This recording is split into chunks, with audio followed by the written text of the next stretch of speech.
x minus 4 by 2 equal to y minus 5 by 0 equal to z minus 6 by 0 or 3 minus x y minus 7 z minus 3 by এটা by 3 এটা by 0 to 0 তার সরলরেখার দুটি অন্তর্ভুক্ত কোণ সুতরাং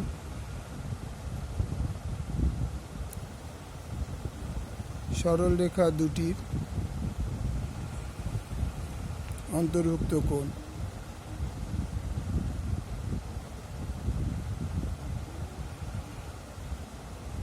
কোণ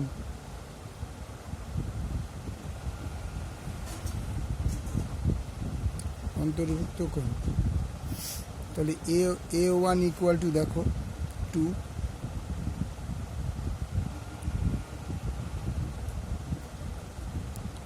b1 equal to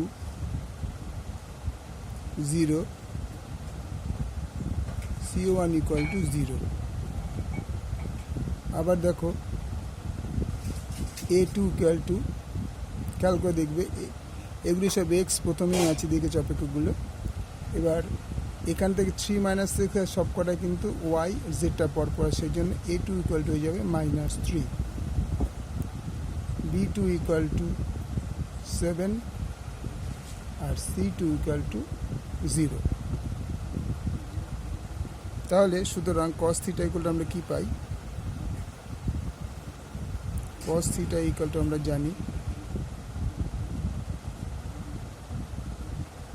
a1 into a2 plus b1 into b2 plus c1 into c2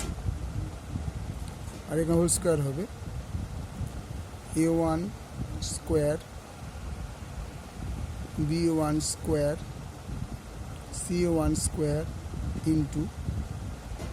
a2 square b2 square c2 square a1 আমি কত পেয়েছিলাম 1 পেয়েছিলাম 2 a2 কত পেয়েছিলাম -3 প্লাস b1 কত ছিল 0 এখানে b2 কত 7 c1 কত ছিল 0 এখানে c2 0 বাই a1 স্কয়ার মানে 2 স্কয়ার b1 স্কয়ার মানে 0 স্কয়ার c1 স্কয়ার মানে 0 স্কয়ার ইনটু a2 স্কয়ার মানে -3 এর উপরে স্কয়ার প্লাস b2 মানে 7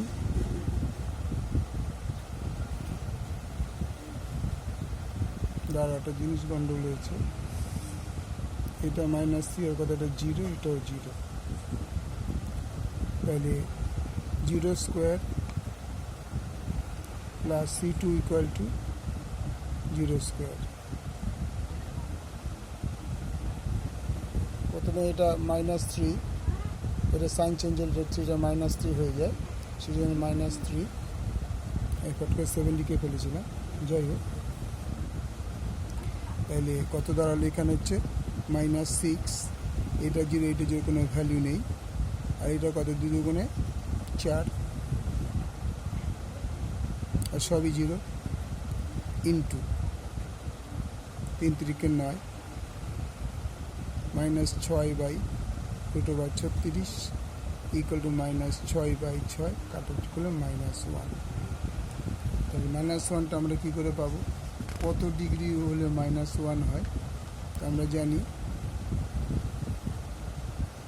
cos থিটা ইকুয়াল টু আমাদের -1 হয়েছে বা cos থিটা ইকুয়াল টু আমরা জানি -1 -90 হচ্ছে 90 ডিগ্রি হচ্ছে -90 হচ্ছে 0